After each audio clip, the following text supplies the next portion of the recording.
मित्रों नमस्कार प्रणाम। मैं वैद्य हंसराज चौधरी, संस्थापक श्री नवग्रह आश्रम सेवा संस्थान मोतीबोर का खेड़ा रायला भीलवाड़ा राजस्थान की ओर से आप सभी लोगों को प्रणाम करता हूं।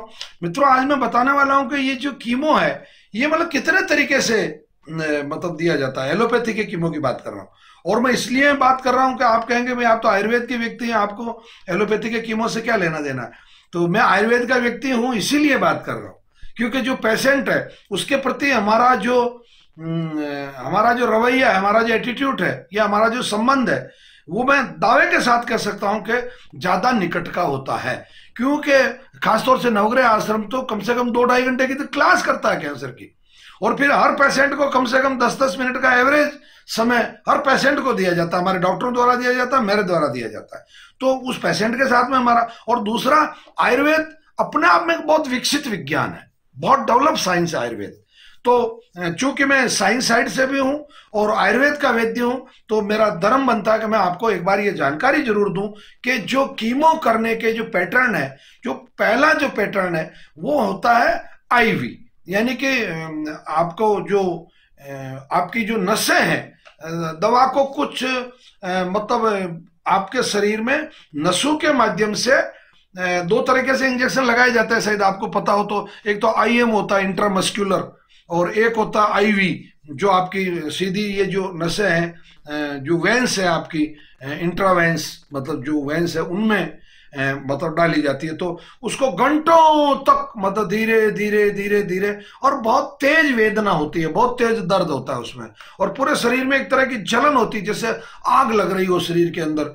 तो वो बहुत तेजी से आपको नुकसान करता है और आपके पूरे शरीर की फिजियोलॉजी चेंज कर देता है और आपकी मेंटेलिटी चेंज कर देता है, आपका लूज मोशन वगैरह ये कई प्रकार की समस्याएं आपको जब ये कीमो लग रहा होता है तो उस समय आपको ये सब नुकसान होता है। दूसरा तरीका होता है ओरल, मतलब यानी कि कीमोथेरेपी की जो गोली होती है ये कैप्सूल फॉर्म में भी हो सकती है, ये गोली के फॉर्म में भी हो सकती है। तो इसको आपको ओरली मुंह के माध्यम से भी दे दिया जाता है। और ये कहने में मुझे बिल्कुल हिचकिचाहट नहीं है कि कुछ डॉक्टर जो मतलब जैसे पेशेंट पे बहुत विपरीत प्रभाव आया आईवी से तो वो इस बात का बिल्कुल पर्दा रख लेते हैं, जबकि नहीं रखना चाहिए। चिकित्सा शास्त्र में पर्दे का कोई मतलब महत्व नहीं है।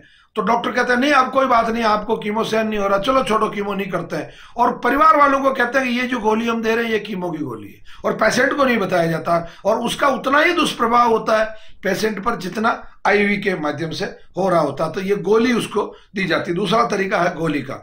तीसरा आपको आईएम यानी कि मांसपेशियों में इंजेक्ट किया जाता है। मतलब एक कीमो इस प्रकार का होता है जो केमिकल है वो आपको जैसे सिंपली बुखार का या बुखार में या सर दर्द में या दर्द में जो इंजेक्शन लगाया जाता है सेम वैसा ही इंजेक्शन आपको उसी तरीके से मतलब मस्क्यूलर में लगाया जाता है, परंतु दवाई जो होती है वो कीमो वाली होती है, जो केमिकल होता है वो कीमो वाला होता है, जो तरीका है वो सिंपल इंजेक्शन वाला होता है जिसको आईएम बोलते हैं। एक होता है मतलब आपकी जो धमनियां है, एक खासतौर से बड़ी धमनी, मतलब आपको 2 चीजें मालूम होनी चाहिए शरीर क्रिया विज्ञान में और शरीर रचना विज्ञान में कि कुछ सिराएं होती है, कुछ धमनियां होती है।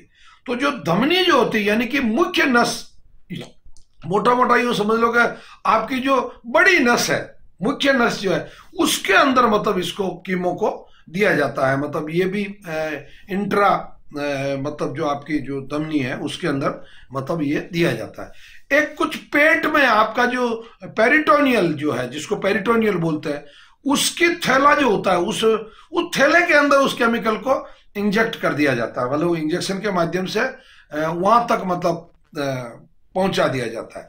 तो ये बड़ा एक अजीब तरह का होता है और बड़ा नुकसान होता है शरीर को, और वो कई दिनों तक वो जो केमिकल है वो वहां पड़ा रहता है, और उसके संपर्क में आने वाले जितने अंग है, छोटी आंत है, बड़ी आंत है, आपका जिसको बाउल एरिया बोलते हैं वो है, तो वो उसके संपर्क में आते हैं, और कभी कभी तो फेफड़ों तक पे इसको मतलब नुकसान पहुंच जाता है, आमाशय तक को नुकसान पहुंच जाता है, ये किया जाता है। और एक जो तरीका होता है वो टॉपिकल होता है, यानी कि टॉपिकल यानी कि टॉप आपका सरफेस जो है, आपकी जो स्किन है उस पर एक ऐसी क्रीम होती है, जो कीमो की क्रीम होती है, कीमोथेरेपी की क्रीम होती है, उसके आपके पूरी बॉडी पे मतलब वो क्रीम लगाई जाती है और उससे भी आपका शरीर पे मतलब कीमो का प्रभाव होता है और कीमो किया जाता है।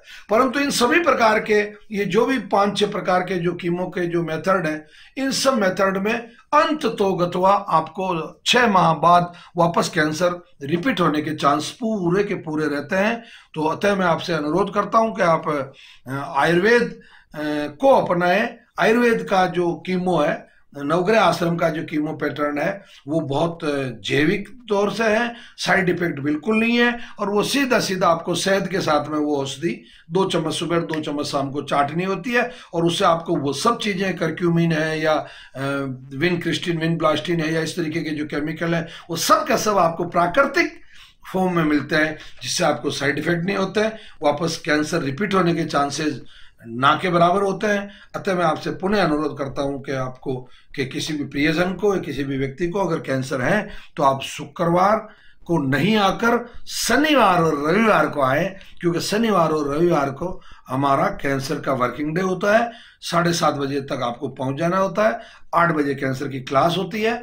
आप अधिक से अधिक इस बात पर ध्यान केंद्रित करें कि आप अन्य दिनों में आके औषधि लेके जाते हैं, जिसमें आपको बहुत नुकसान होता है, पेशेंट को नुकसान होता है, आपको नुकसान होता है। पूरी जानकारी के अभाव में आपके पेशेंट को भी उतना फायदा नहीं होता है। और हमारा जो उद्देश्य है वो ये है कि आपको भी फायदा हो, आपके परिवार को भी फायदा हो, पैसा भी बचे और रोगी भी ठीक हो। तो अतः आप शनिवार और रविवार को 7:30 बजे तक नवग्रह आश्रम आ जाए और अपना रजिस्ट्रेशन करवा लें और 8 बजे क्लास में बैठे, पूरा सुने और उसके बाद में 11 बजे तक हम आपको मेडिसिन देकर रवाना कर देते हैं। आज आप लोगों से बात करना चाहता हूं कि आपकी जो जिंदगी की सूची है, यानी कि आपकी जो लिस्ट है, वर्किंग लिस्ट की बात कर रहा हूं मैं। मतलब आप जैसे सुबह पहले अपने जब घर से निकलते हैं तो आप एक लिस्ट बना के निकलते हैं कि भाई आज मुझे अमुक अमुक अमुक अमुक ये कार्य करने हैं, मुझे बच्चों के लिए बुक्स लेके आनी है, या मुझे मेरा जो स्कूटर है वो रिपेयर करवाना है, या कार की किस्त जमा करवानी है, या मुझे मेडिकल जो मेरा जो रूटीन हेल्थ चेकअप है वो करवाना है। मतलब इस तरीके के कामों की आपकी एक सूची होती है। तो इस सूची में कई तरह के काम हैं। आप जैसे आप हैं वैसे आपके काम है, जैसा आपका व्यवसाय है उस तरीके के आपके काम है। तो इस सूची में मतलब आप कैंसर को कब शामिल कर रहे हो, मतलब कैंसर संबंधी जो गतिविधियां हैं या जिससे कैंसर कम हो सकता है समाज में, मतलब कैंसर से बचा जा सकता है, इसमें कोई संशय नहीं है।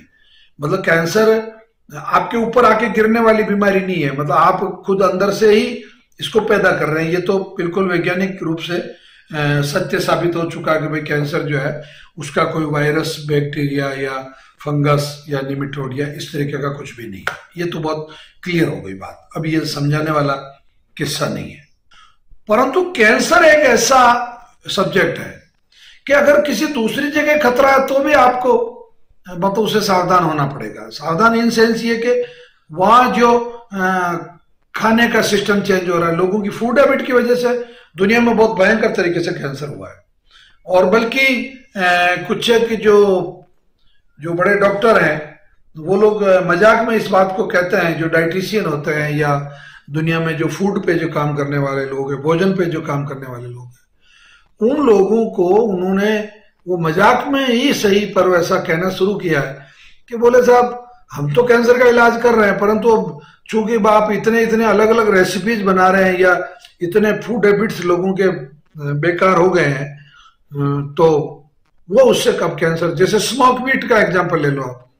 अब ये मैं ये नहीं कहता कि ये चाइना की बदमाशी है या जापान की बदमाशी है या कोरिया की है, किसी की भी है, परंतु उन्होंने धुएं पे मीट सेक के, मतलब आग में जो धुएं वाली आग है उस पे मीट को रोस्ट करके, शिकाई करके, और मतलब वो लोग खा रहे हैं उसको, और वो उसको प्रिजर्व कर रहे हैं, पता नहीं क्या महीने 2-2 महीने तक उस पे शिका हुआ जो मीट है उसमें कई तरह की कॉम्प्लिकेशन हो रही है और उससे आपको कैंसर हो रहा है।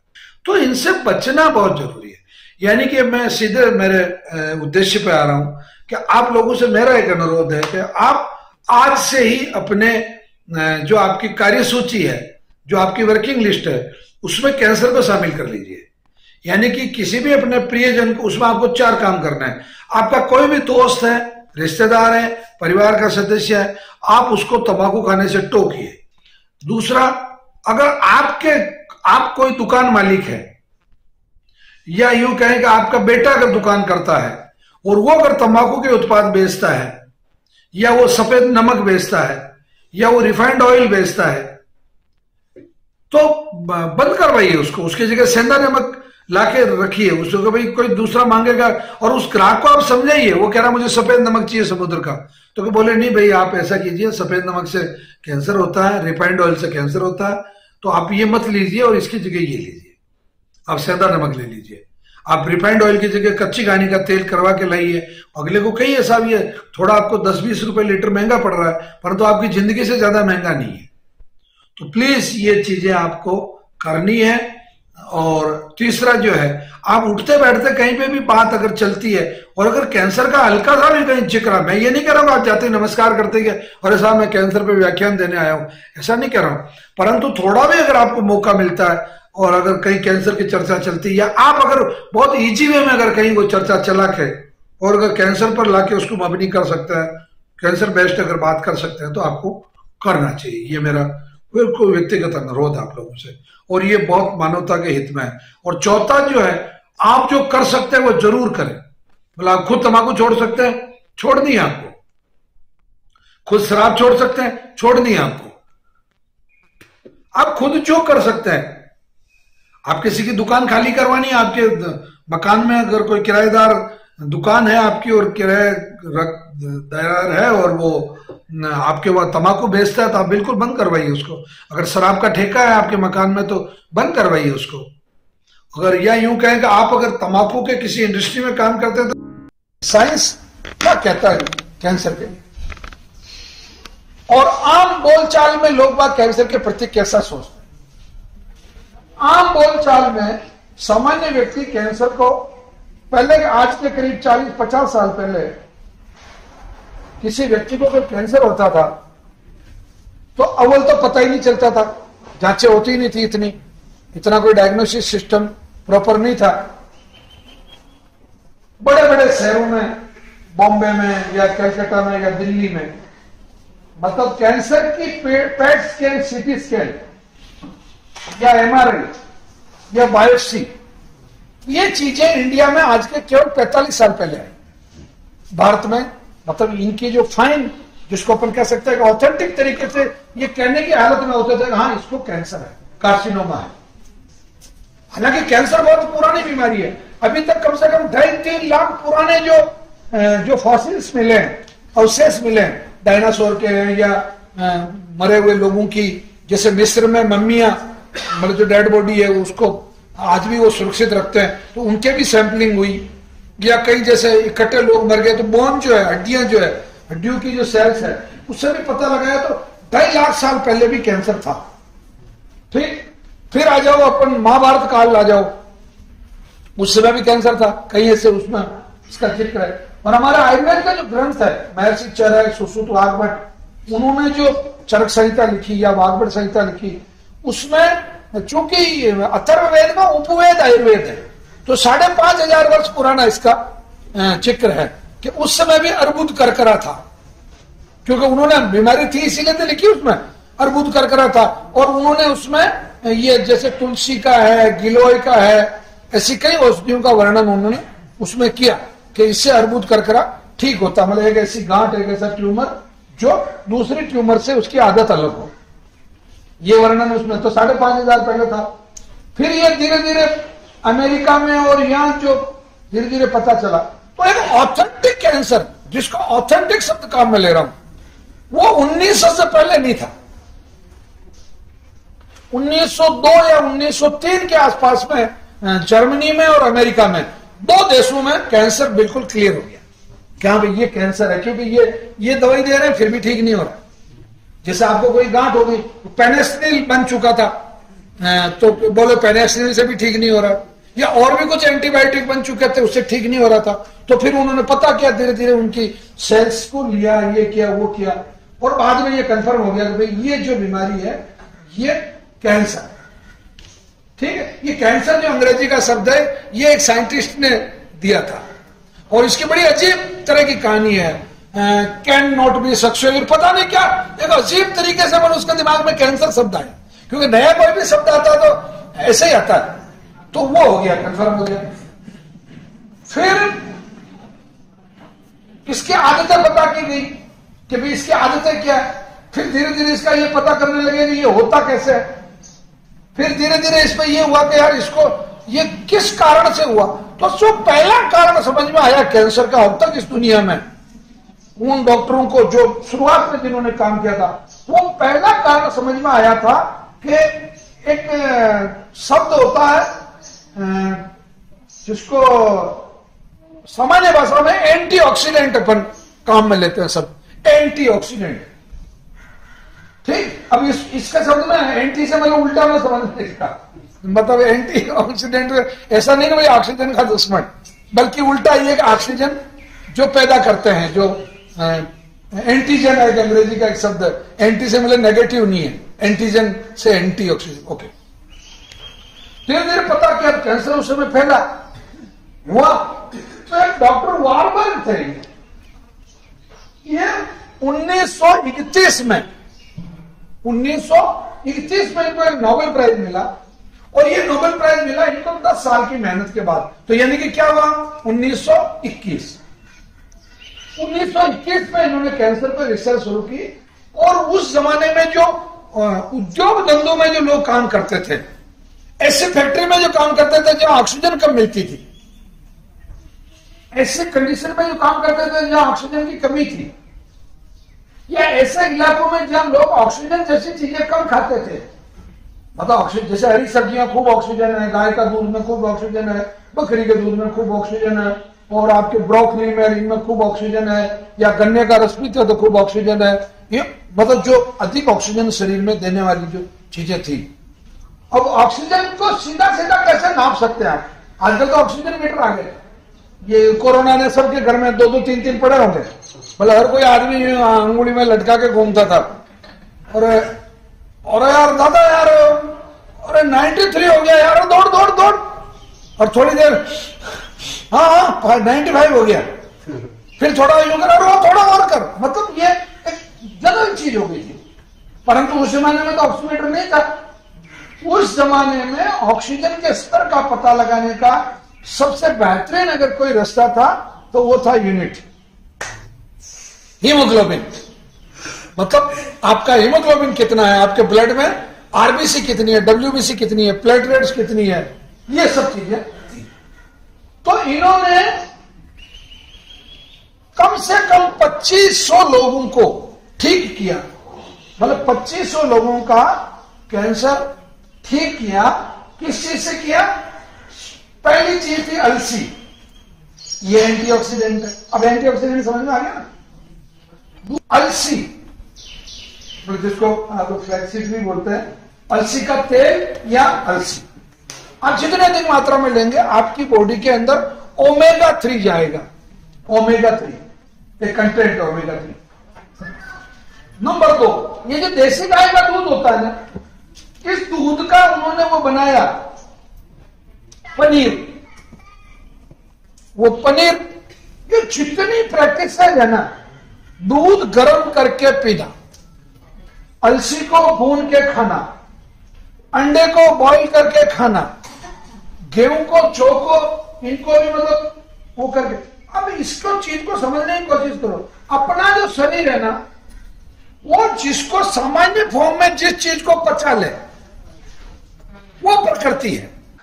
अपना इलाज खुद करें श्रृंखला में मैं आज आपको जिस सब्जी का नाम बता रहा हूं, वो नाम लेते ही आप कह देंगे अरे साहब ये तो डायबिटीज को ठीक करता है। हाँ बिल्कुल आप सही सोच रहे हैं। करेला, मतलब करेला जो है जिसे पीत पुष्पा भी कहा जाता है आयुर्वेद में, और ये सब जगह अवेलेबल है और ये पूरी दुनिया में उगाया जाता है। मतलब करेला की जो लता है वो आपकी पूरी दुनिया में आपको मिल जाएगी। मतलब इसके सीजनल भी होते हैं और कुछ ऐसी वेराइटीज भी हैं कि जो 12 महीने जिस पे करेले आपको मिलते हैं। करेले में लंबी वाले करेले की भी कुछ किस्में हैं और गोल वाले करेले की भी कुछ किस्में हैं।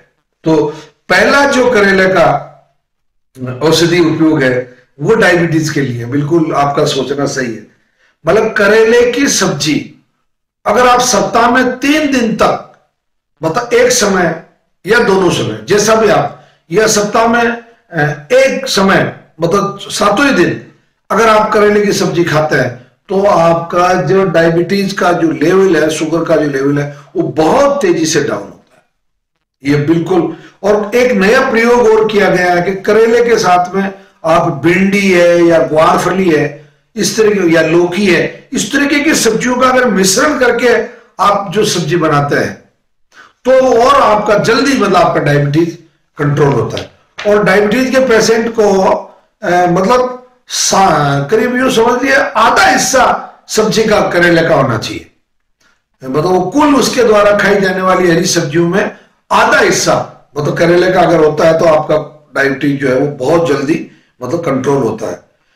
दूसरा इसका जो औषधि उपयोग, आपके पेट में जो कृमि पड़ जाए, कृमि होते हैं, फीता मतलब टैप वर्म, और मतलब यूं कहें कि आपके पेट में जो कीड़े पड़ जाते हैं या कृमि पड़ जाते हैं आंतों में, और वो आपका जो आहार है उसको वो ग्राइंड करते रहते हैं और धीरे धीरे आप कमजोर होते जाते हैं, आपका वजन कम होता जाता है। तो और आपको तो ऐसे कीड़े अगर आपके पेट में पड़ गए, कृमि अगर आपके टैप वर्म है या फीता कृमि है या गोल कृमि है, कई तरह के ये वर्मी होते हैं, तो इसको मारने के लिए करेले का जो रस है वो अगर आप पीते हैं, मतलब करीब एक व्यक्ति 150 ml रस अगर करेले का शाम को सोते वक्त, ये पीना आपको सोते वक्त है, खाना खाने के बाद में जब आप सो रहे हैं तो करेले का रस पी लें तो, और ऐसा 5-6 दिन तक आप करते हैं तो आपके जितने भी कीड़े हैं वो मर जाते हैं। या फिर सुबह आप उठते ही पी लें और उसके घंटे 1.5 घंटे तक कुछ भी ना खाए पिए तो आपके कीड़े मर जाते हैं। सोजिश अगर आपकी बॉडी में कहीं पे भी है तो आप प्रातःकाल हमेशा 200 ग्राम पत्तों का, इसके या तो पत्तों का या फल का अगर आप रस निकाल के पीते हैं तो आपकी जो बॉडी के अंदर किसी भी प्रकार की स्वेलिंग है उसको ये खत्म करता है। किडनी को बहुत ज्यादा फायदा करता है ये, मतलब करेला का जो जूस है किडनी को, मतलब किडनी के लिए अमृत है ये। मतलब जिन लोगों की किडनी में प्रॉब्लम है उनको बहुत फायदा करता है। जिनके कान में लगातार दर्द होता है, कान दर्द जिनको बना रहता है या सुनने में कम सुनाई देता है या मवाद वगैरह होता है, तो इसका जो रस है, इसके पत्तों का, इसके फूलों का, फल का वैसा रस निकाल के और आप मतलब कान में डालिए 3-3 बूंद और थोड़ी देर बाद वापस निकाल दीजिए, तो ये मतलब आपका जो इन्फेक्शन है कान का, जैसे मवाद आना है, ये है, उसको बिल्कुल खत्म करता है, बहुत अच्छा फायदा करता है। कई पेशेंटों पे हमने इस प्रयोग को किया है, बहुत सफल रहा ये, तो आप ये कर सकते हैं। एक आप जो मतलब पुराना गठिया रोग अगर किसी को है तो इसका 100 ml रस लेके और उसमें 10 ग्राम राई डाल दें, राई को पीस के मतलब उसमें आप डाल दें, और 5 ग्राम अजवाइन, 5-10, अब सुन लीजिए, 100 ml करेले का रस, 10 ग्राम राई और 5 ग्राम अजवाइन, ये तीनों का मतलब आप मिश्रण करके और सुबह पहले बिल्कुल भूखे पेट और रात को सोते समय अगर आप करते हैं तो आपको जबरदस्त फायदा होता है। मैं आपको ये दावे के साथ कह रहा हूं, मतलब जो गठिया बाई में कई लोगों को मतलब इसमें फायदा हुआ है, तो आप इसको जरूर करें।